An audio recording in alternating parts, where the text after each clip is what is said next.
नमस्कार दोस्तों, मैं हूं रवि गोस्वामी। आज मैं आपके साथ लेकर आया हूं दो ऐसी सच्ची कहानियां जो आपकी रूह को हिला देंगी। ये सिर्फ कहानियां नहीं हैं, बल्कि हमारे समाज की वो सच्चाइयां हैं जिन्हें सुनकर आप शायद कुछ देर के लिए बोलना भूल जाएंगे। आज की ये दोनों घटनाएं इतनी डरावनी हैं और हैरान करने वाली हैं कि आपका दिल जोर से धड़कने लगेगा।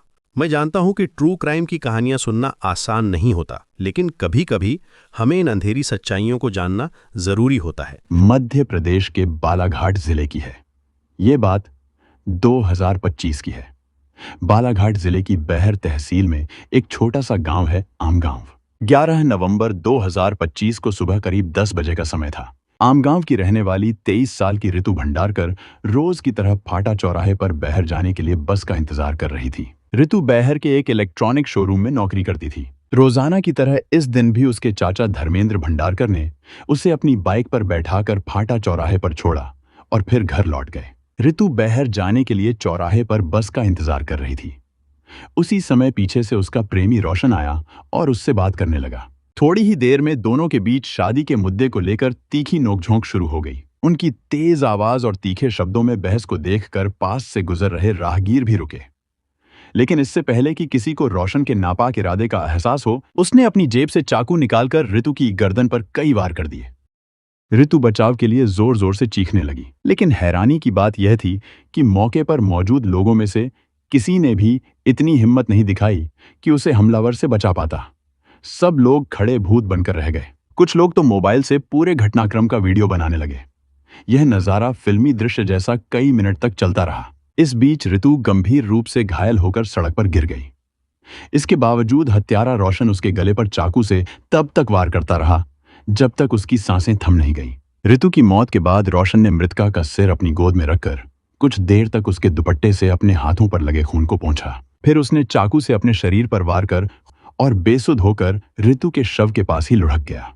भीड़ भाड़ वाले इलाके में यह घटना होते ही कुछ ही समय में काफी लोग जमा हो गए। यह दिल दहला देने वाली और हृदय विदारक घटना सर्द मौसम के बावजूद माहौल को गरमा गई। घटना इतनी गंभीर थी कि पुलिस महकमे में हड़कंप मच गया। घटना स्थल पर मौजूद किसी ने पुलिस कंट्रोल रूम को रोंगटे खड़े कर देने वाली इस घटना की सूचना दे दी।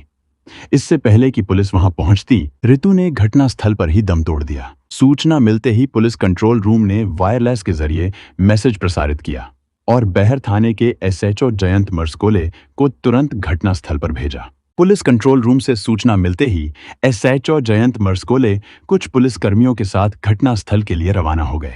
थोड़ी देर बाद मौके पर पहुंचकर उन्होंने जांच पड़ताल शुरू की। जांच में पता चला कि वहां खून से लथपथ पड़ी युवती की मौत हो चुकी थी, जबकि घायल अवस्था में पड़ा युवक कराह रहा था। पुलिस ने उसे तुरंत सरकारी अस्पताल पहुंचाया। मामले की गंभीरता को देखते हुए एसएचओ ने पुलिस के आला अधिकारियों को सूचित किया। सूचना मिलने पर बालाघाट जिले के SP Aditya Mishra, additional SP Adarsh Kant Shukla और बहर के एसडीओपी करणदीप सिंह भी घटनास्थल पर पहुंचे। पुलिस अधिकारियों ने वारदात स्थल और मृतका के खून से लथपथ शव का मुआयना किया। ऋतु की गर्दन पर चाकू के गहरे घाव थे और श्वास नली की नसें भी कट चुकी थीं। शव के पास वही चाकू पड़ा था जिससे हत्यारे ने यह वारदात की थी। मौके पर मिले मोबाइल फोन में सेव नंबरों से दोनों के परिजनों के नंबर पुलिस ने ढूंढे और उन्हें इस घटना की सूचना दी। सूचना पाकर ऋतु के परिवार वाले हैरान रह गए कि उनकी बेटी को रोशन ने मार दिया है। वे भागते हुए घटनास्थल पर पहुंचे। सड़क पर अपनी इकलौती बेटी को लहूलुहान हालत में मृत देखकर परिजन कुछ देर के लिए अवाक रह गए। उनकी आंखों से आंसू टपकने लगे। ऋतु के पिता शिवशंकर और चाचा धर्मेंद्र की आंखों में आंसू देखकर सब समझ गए कि कुछ गंभीर गड़बड़ है। उन्होंने हिम्मत करके धर्मेंद्र से पूछा कि ऋतु कैसी है, लेकिन धर्मेंद्र कुछ भी बताने की हिम्मत नहीं कर पाए और जोर जोर से रोने लगे।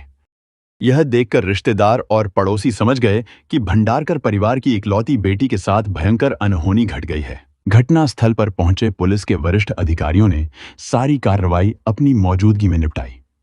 पुलिस ने मौके से सभी सबूत इकट्ठा किए, वहां वीडियोग्राफी कराई और ब्लड के सैंपल लिए ताकि डीएनए जांच हो सके। हत्या वाले स्थान से पुलिस ने रक्तरंजित चाकू, 2 मोबाइल फोन और मृतका का बैग बरामद किया। ऋतु भंडारकर के शव को पोस्टमार्टम के लिए भेजा गया। कागजी कार्रवाई पूरी करने के बाद एसएचओ थाने लौट आए। यह सब होते होते दोपहर के 12 बज गए। इसी बीच मानवता को शर्मसार करने वाली इस घटना की खबर फैलते ही बहर थाने के गेट पर लोगों का हुजूम उमड़ पड़ा। इस हुजूम में राजनीतिक दलों के पदाधिकारी, कार्यकर्ता, सामाजिक संगठन और मृतका के परिजन सभी शामिल थे। सभी में इस जघन्य हत्या को लेकर गहरा आक्रोश था। वे हत्यारे को फांसी देने, उसके मकान को बुलडोजर से ढहाने और मृतका के परिवार को 1 करोड़ रुपए दिए जाने की मांग करते हुए धरने पर बैठ गए और नारेबाजी कर रहे थे। जैसे ही SP Aditya Mishra, additional SP Adarsh Kant Shukla और एसडीओपी करण सिंह घटनास्थल का मुआयना कर लौटने लगे, भीड़ ने उन्हें कानून व्यवस्था का मुद्दा बनाकर घेर लिया। माहौल तनावपूर्ण हो गया। किसी अनहोनी से बचने के लिए एसएचओ ने थाने से अतिरिक्त फोर्स बुला ली। पुलिस अधिकारियों ने आरोपी के खिलाफ सख्त कार्रवाई का वादा कर प्रदर्शनकारियों को समझा बुझाकर शांत कराया। उधर बहर के सिविल अस्पताल से ऋतु के हत्यारे रोशन के डिस्चार्ज होते ही पुलिस उसे थाने ले आई। एडिशनल एसपी आदर्श कांत शुक्ला की मौजूदगी में उसने अपना अपराध स्वीकार कर लिया। जब पुलिस ने उससे ऋतु की हत्या करने की वजह पूछी तो उसकी जो कहानी सामने आई वह दिल को झकझोर देने वाली थी। रोशन ने बताया कि वह ऋतु को स्कूल के दिनों से जानता था। दोनों का पिछले 5 सालों तक लव अफेयर चला। पहले ऋतु भी उसे खूब चाहती थी। उसने आगे कहा कि जब भी वह ऋतु से मिलता वह बड़े प्यार से बात करती थी। दोनों घर वालों से लुक छिप कर पार्क या रेस्टोरेंट में घंटों बैठकर प्यार मोहब्बत की बातें किया करते थे। लेकिन पिछले कुछ दिनों से ऋतु अचानक पूरी तरह बदल गई थी और उससे नफरत करने लगी थी। रोशन ने आगे बताया, मुझे समझ नहीं आया कि ऐसा क्या हो गया था कि ऋतु ने मेरी कॉल तक उठानी बंद कर दी। इस बात से मैं बहुत ज्यादा तनाव में आ गया था। मैंने उससे शादी के लिए बहुत समझाया, कई बार कहा कि मेरे साथ चलकर घर बसा ले, लेकिन वह किसी भी हालत में नहीं मानी। मुझे पहले से पता था कि ऋतु रोज सुबह फाटा चौराहे से बस पकड़कर बहर जाती है, इसलिए मैं उस दिन पहले ही चौराहे पर पहुंच गया और उसके आने का इंतजार करने लगा। जैसे ही वह आई मैं उसके पास गया और आखिरी बार शादी की बात की, लेकिन जब उसने फिर साफ मना कर दिया तो गुस्से और जुनून में आकर मैंने उसकी हत्या करने का फैसला कर लिया। उधर ऋतु के माता पिता का साफ कहना है कि उनकी बेटी का रोशन से कोई प्रेम प्रसंग नहीं था।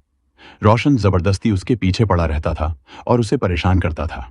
उनका कहना था कि उसी ने उनकी इकलौती बेटी की जान ली है और उसे फांसी की सजा मिलनी चाहिए। पुलिस ने रोशन से विस्तार से पूछताछ करने के बाद उसे विधिवत गिरफ्तार कर लिया और कड़ी सुरक्षा के बीच न्यायालय में पेश किया, जहां से उसे जेल भेज दिया गया। हैरानी की बात यह थी कि रोशन के चेहरे पर न कोई डर था न पछतावा। वह बिल्कुल बेपरवाह नजर आ रहा था, मानो उसे अपने किए पर कोई अफसोस ही न हो। यह घटना सिर्फ एक हत्या की कहानी नहीं है, बल्कि समाज के लिए एक कड़वी सीख है। जब किसी की ना को इज्जत नहीं दी जाती और उसे जबरदस्ती प्यार का नाम दिया जाता है तो उसका अंजाम बेहद खौफनाक होता है। प्यार कभी दबाव, धमकी या जिद से नहीं होता। इस घटना ने यह भी दिखा दिया कि भीड़ में खड़े लोग अगर समय रहते हिम्मत दिखाते तो शायद एक मासूम जान बच सकती थी। चुप रहना और तमाशा देखना भी कहीं न कहीं अपराध को बढ़ावा देता है। किसी की मर्जी के खिलाफ किया गया पीछा प्यार नहीं, अपराध है। समाज को ऐसे मामलों में चुप दर्शक नहीं, जिम्मेदार इंसान बनना होगा। कानून सख्त सजा दे सकता है, लेकिन ऐसी घटनाओं को रोकने की जिम्मेदारी हम सबकी है। एक गलत सोच, एक जिद और एक पल का गुस्सा कैसे पूरी जिंदगी तबाह कर देता है, यह कहानी उसी की गवाही है। हमारा उद्देश्य यह है कि लोग इन घटनाओं से सीखें और गलत रास्तों पर चलने से बचें। यह कहानी एक अहम चेतावनी है जो हमें बताती है कि जीवन में सही फैसले लेना कितना जरूरी है। हमें मिलकर एक बेहतर समाज बनाने की कोशिश करनी चाहिए, जहां प्यार और ईमानदारी की अहमियत हो। ऐसी सच्ची घटनाओं और उनसे मिले संदेशों के साथ मैं फिर लौट कर आऊंगा। तब तक के लिए सुरक्षित रहें, सतर्क रहें और याद रखें कि हर कदम सोच समझकर उठाएं।